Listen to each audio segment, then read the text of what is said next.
Caesars thinks you all are suckers at betting at football, and because of that, they aren't paying out someone's $800,000 bet. There's a very interesting story that has been developing over the last couple of days, and as we learn more about the details, it's very interesting to see what happened to this bettor, specifically in the state of Indiana.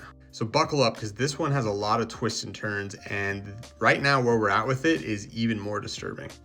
So this bettor, Thomas, had a really sharp premise going into the college football season.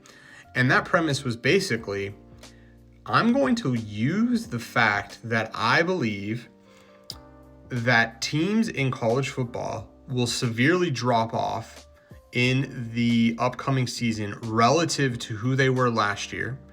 The look-ahead lines for the season are based on the current price of those teams. Let's think Michigan, right? Michigan won the national championship 2 seasons ago. Going into this season, their look-ahead lines are going to have them as favorites to a ton of games.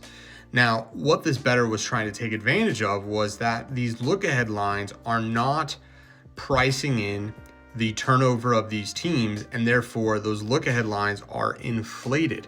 So this is where the twist comes in.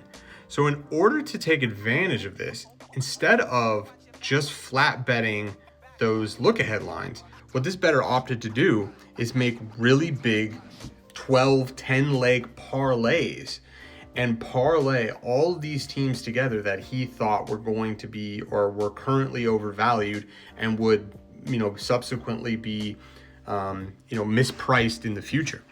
And so he made a bunch of 10 and 12 12-leg parlays for, pretty small amounts, but relatively large payouts due to the number of legs. And this is where things get quite interesting.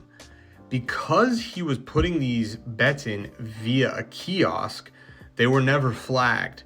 And now that we know, Caesars was not and is not really looking at the risk adjustment of these parlays because they are parlays, which is why I'm saying, this is Caesars showing a lot of their hand. They're not really looking at the risk of a $50 parlay, even though it might win $50,000, because you all are betting them at high rates, and they look at these as their high hold products. These are typically ways that they can increase the hold and, quite frankly, rake you guys all over the coals.